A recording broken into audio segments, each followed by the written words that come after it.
आपका स्वागत है आपकी और हमारी प्यारी मनु क्लासेस में।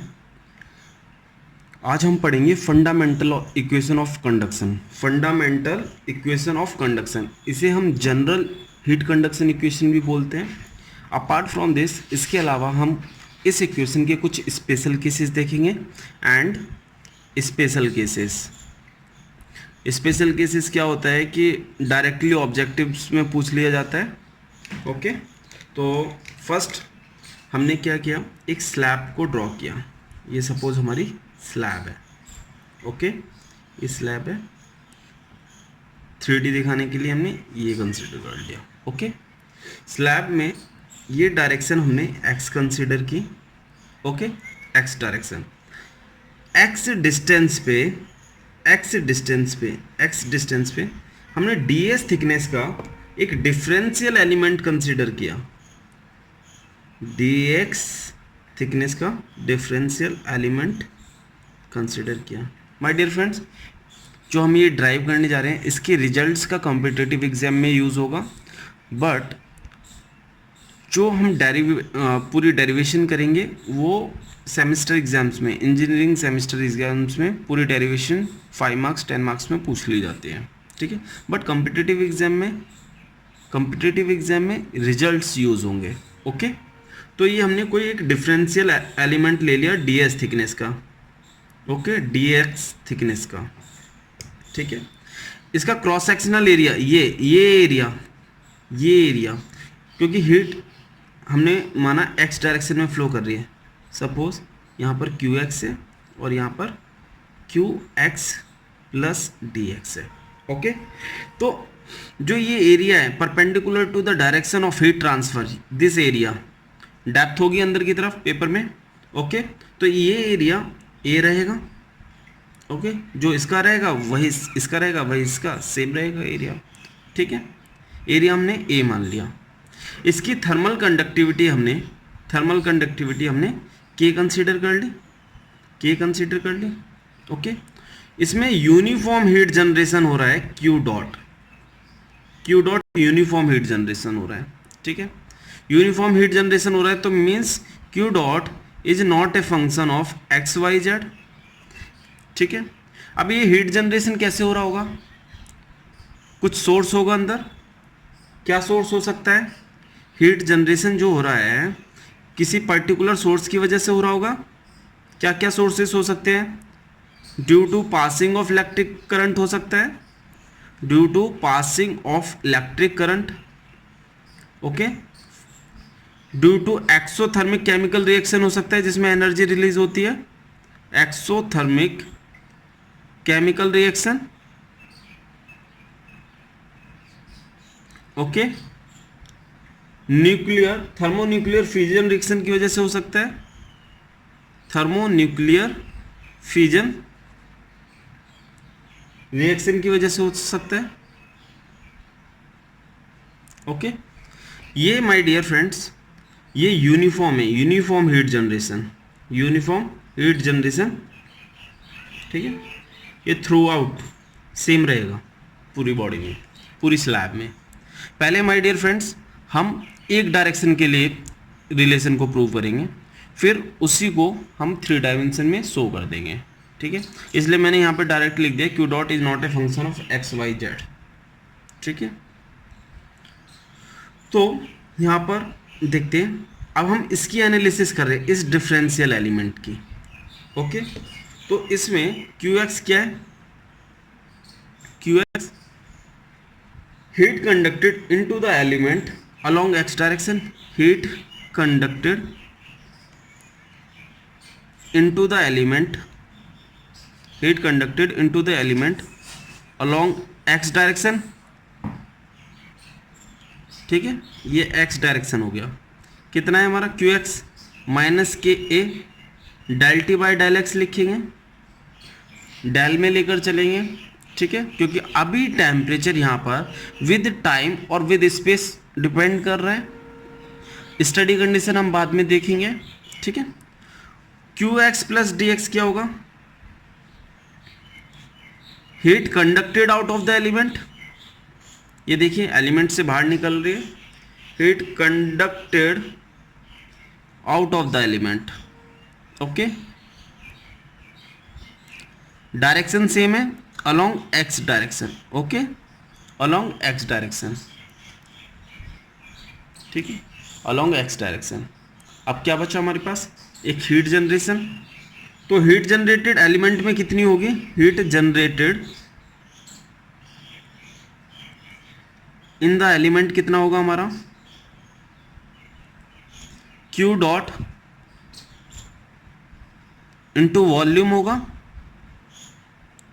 वॉल्यूम किसका होगा, इस एलिमेंट का. ठीक है, क्योंकि इसकी यूनिट क्या होती है, वॉट पर मीटर क्यूब होती है.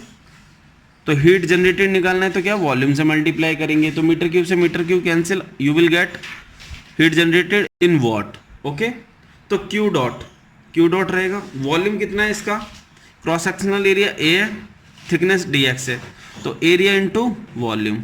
ओके, आपको ये मिल गया. अब इसमें कुछ heat conduct means differential element में कुछ हीट जा रही है, कुछ इसमें जनरेट हो रही है, कुछ बाहर जा रही है. तो इसका इफेक्ट इसकी इंटरनल एनर्जी पर भी पड़ेगा, कुछ इसकी इंटरनल एनर्जी चेंज होगी. ठीक है, तो अभी हम एनर्जी बैलेंस इक्वेशन लिखते हैं एक्स डायरेक्शन के लिए. एक्स डायरेक्शन में जितने भी कंडक्शन टर्म्स हैं सबको इन्वॉल्व करते हुए. ओके, तो हम एनर्जी बैलेंस इक्वेशन लिखने जा रहे हैं. Writing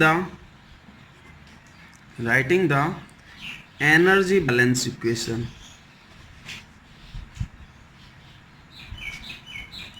Writing the energy balance equation for x direction conduction terms. ठीक है, क्या होगा हमारा energy balance equation, heat conducted into the element plus heat generated within the element is equal to heat conducted out of the element plus rate of change of internal energy of the element. तो लिख लेते हैं हम उसे, heat conducted into the element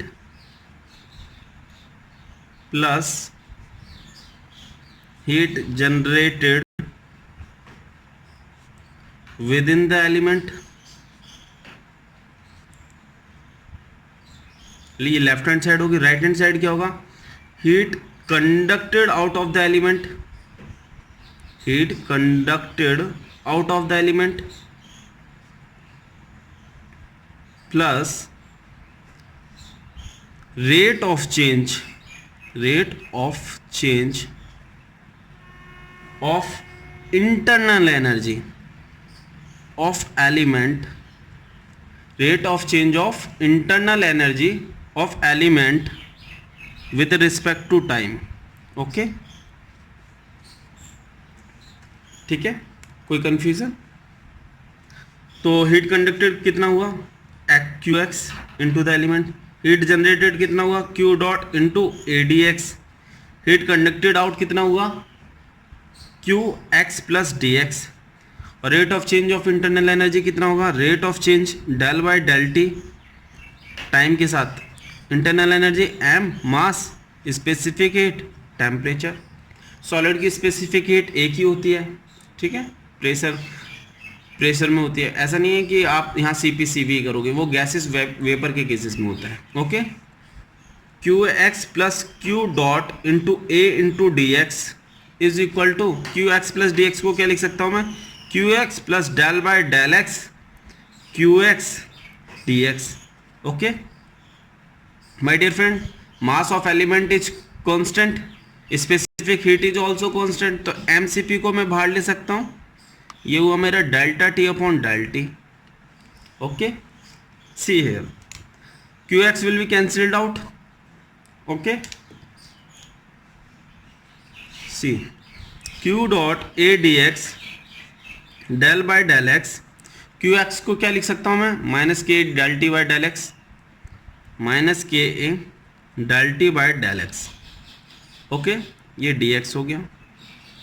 MCP del T upon del t, right. See area is constant, here area is constant है, तो मैं क्या करूँगा, अभी एरिया को कांस्टेंट नहीं लेता, पहले मास को भी मैं एरिया की फॉर्म्स में लिख लेता हूँ। मास क्या होता है मेरा, डेंसिटी इनटू वॉल्यूम। मास क्या होता है, मैं साइड में कर रहा हूँ, मास होता है मेरा डेंसिटी इनटू वॉल्यूम, ठीक है। तो मास को मैं डेंसिटी इनटू वॉल्यूम को क्या लिख सकता हूँ, a into d x for element, okay. तो इसे मैं यहाँ प्लेस कर देता हूँ।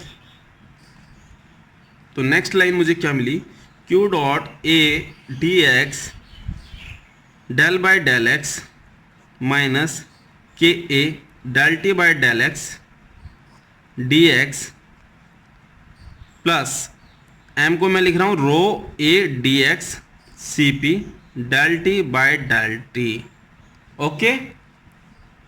नाउ नेक्स्ट स्टेप मेरा क्या होगा, एरिया कॉमन ले लेता हूँ मैं इसमें से, एरिया कैंसिल्ड आउट हो जाएगा, एरिया कांस्टेंट है, एरिया बाहर आ जाएगा, ठीक है। Area will be cancelled out and क्या कैंसिल्ड आउट हो जाएगा, dx will also dx will also be cancelled out, dx यहाँ पर भी है, dx यहाँ पर भी है, dx यहाँ पर भी है। तो a और dx कैंसिल हो जाएगा, तो क्या बचेगा, q dot is equal to del by del x minus k del T by del x, okay, plus a चला गया, dx चला गया, यहाँ बचा rho C p del T by del t, okay. Okay my dear friends, I got q dot is equal to del by del x minus k del T by del x plus q rho C p del T by del t, okay. q dot के minus sign बाहर आ जाएगा, minus del by del x k del T by del x plus rho C p del T by del t, okay. Minus sign को मैं इस side ले लेता हूँ, लेफ्ट हैंड साइड, तो ये मेरा क्या हो गया, del by del x k del T by del x plus q dot is equal to rho C p del T by del t, okay. तो माय डियर फ्रेंड्स, एक ये मेरी फर्स्ट इक्वेशन हो गई, fundamental equation of heat conduction. अगर मेरी thermal conductivity very करती है तो मैं इसे ब्रैकेट से बाहर नहीं ले सकता। तो जहाँ पर थर्मल कंडक्टिविटी आपको किसी वेरिएबल फॉर्म में दे रखी हो, वहाँ पर आपको ये रिलेशन यूज़ करना है। एक क्वेश्चन इस पर आ चुका है ऑलरेडी, ठीक है। उसमें क्या था कि आपको स्टडी कंडीशन दे रखी है, ये भी जीरो हो गया, आपको क्यू डॉट भी जीरो दे रखा है, तो ये भी जीरो हो गया, बचा ये, और के आपको वेरिएबल फॉर्म में दे रखा था, तो आपको वो फॉर्म यूज़ करके ये पूछा गया था with distance delta t by delta x increases और डिक्रीजेस और रिमेन्स कांस्टेंट, तो वो आपको प्रूव करना था, ठीक है। तो इसे हमेशा ध्यान रखना है। If thermal conductivity is constant, if thermal conductivity is constant then क्या होगा, k बाहर आ जाएगा, k और ये हो जाएगा del two T upon del x square plus Q dot is equal to rho C P delta by delta t, okay. Del two T upon del x square, complete equation को k से divide करने पर ये k हो यहाँ आ गया, rho C p by k delta T upon delta T. My dear friends, आप जानते हैं थर्मल डिफ्यूजिविटी क्या होती है, rho is equal to nu upon alpha, sorry rho is equal to k upon rho C p, मैं Prandtl number बताने लगा था, rho alpha is equal to k by rho C p, ये होता है thermal diffusivity is equal to heat conducted upon heat stored, am I right, see ये हो गया। तो मुझे ये इक्वेशन मिली del two T upon del x square plus Q dot upon के is equal to 1 upon alpha delta T upon delta T. My friends, fundamental equation of heat conduction in one dimensional, fundamental equation of heat conduction, fundamental equation of heat conduction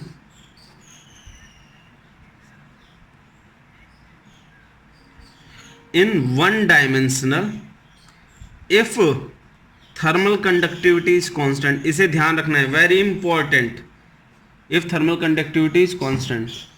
इस तरह का भी statement wise question पूछा जा सकता है competitive exam में, okay. My dear friends, जब मैंने सारी कंडक्शन टर्म्स जब सारी कंडक्शन टर्म्स, ये जो मेरी कंडक्शन टर्म्स थी अलोंग द एक्स डायरेक्शन ली, तब मेरा ये इक्वेशन ड्राइव हुआ, del two T upon del x square plus Q dot upon के is equal to 1 upon alpha delta t by delta small t by taking thermal conductivity constant. अगर मैं along x Y z direction, along x Y z direction भी conduction terms लेता तो मेरा क्या relation आता, सी here. अगर मैं एनर्जी बैलेंस इक्वेशन को, writing the energy balance equation for all direction means x Y z, for all direction by taking conduction terms,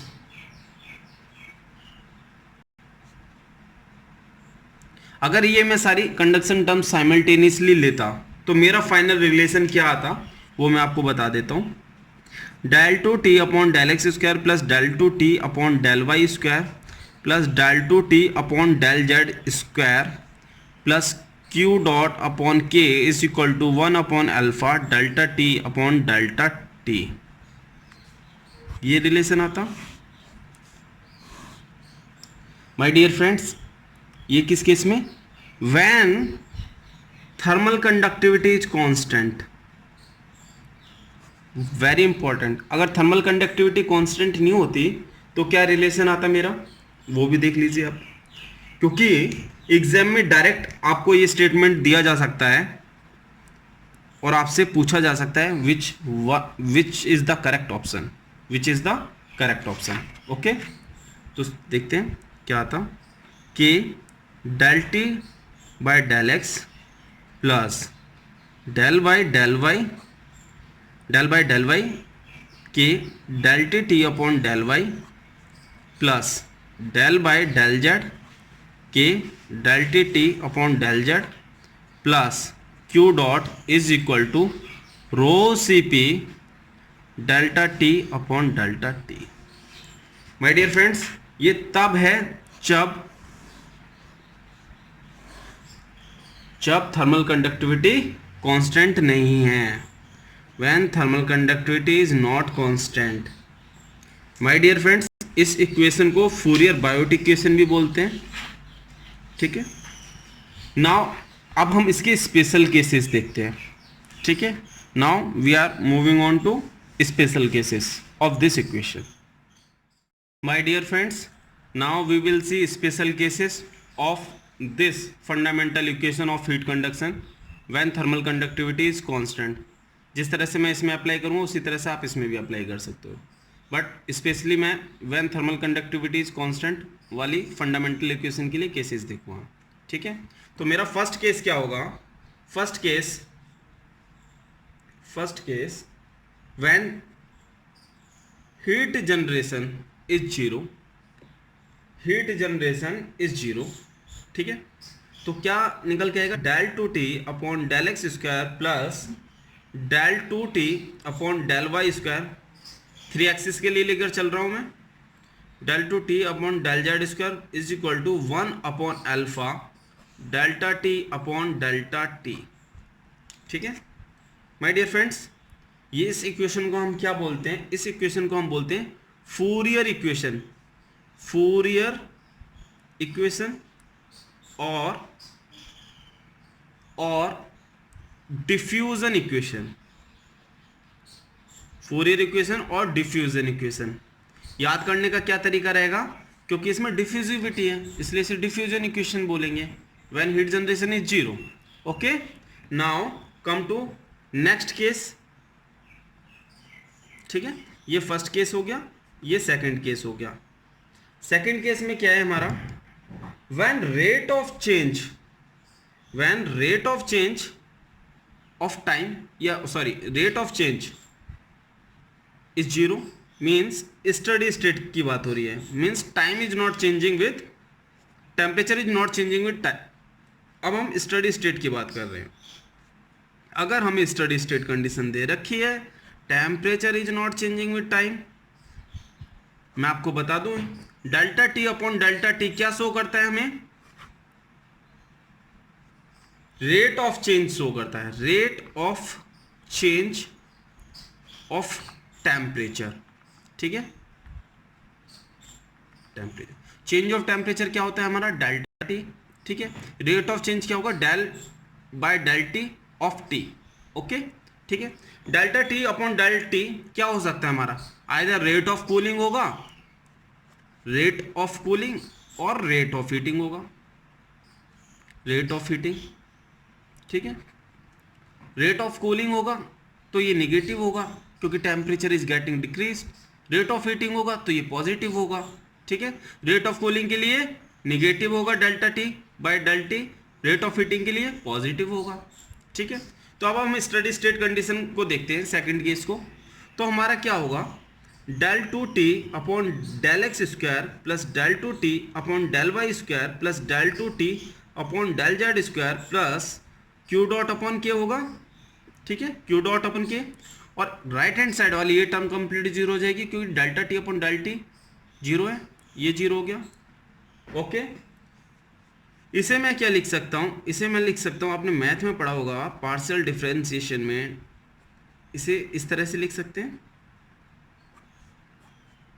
T plus Q dot upon K, right.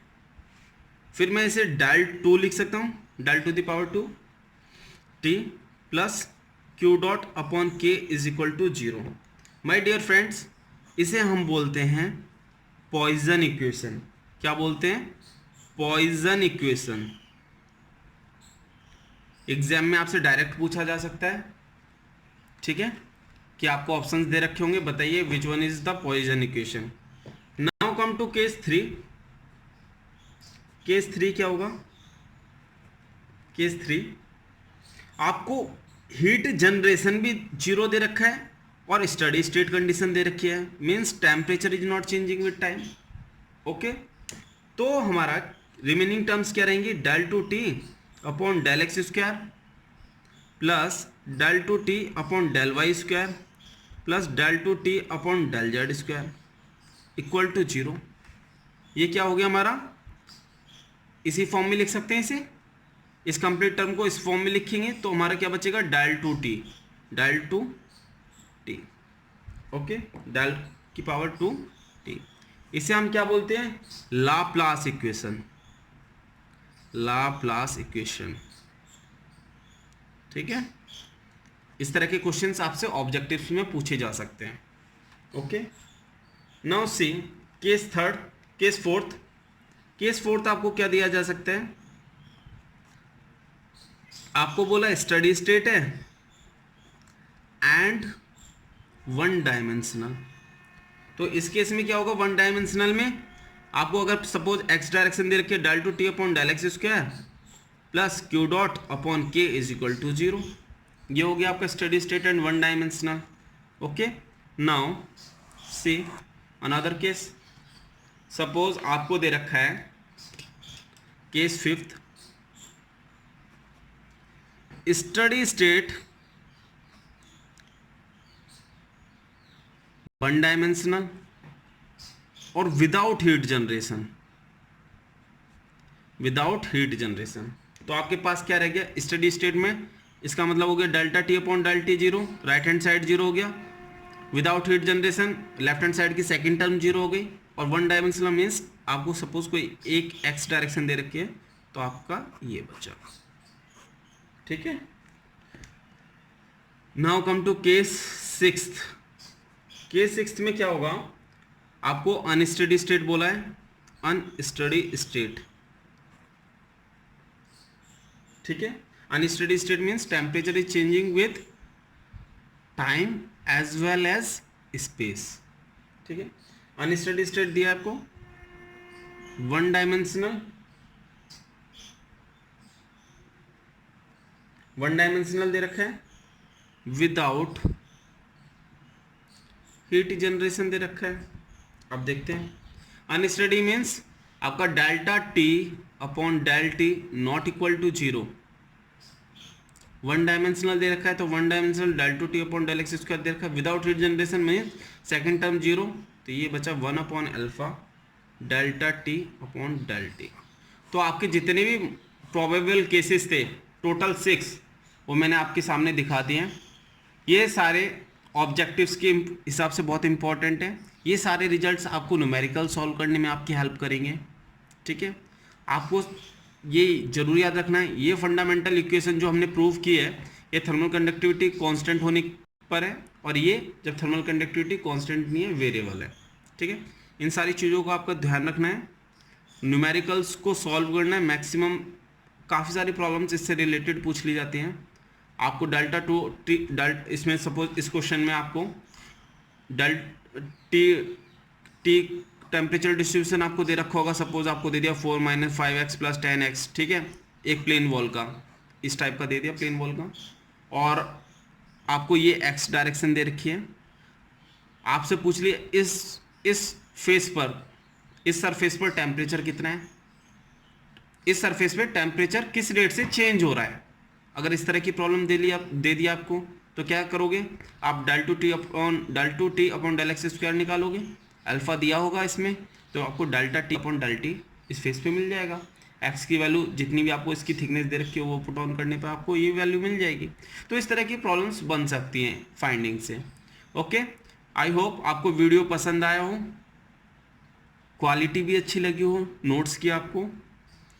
अगर आपको video पसंद आया हो please like करें, share करें, subscribe करें। For regular updates के लिए please ring the bell. Thank you so much.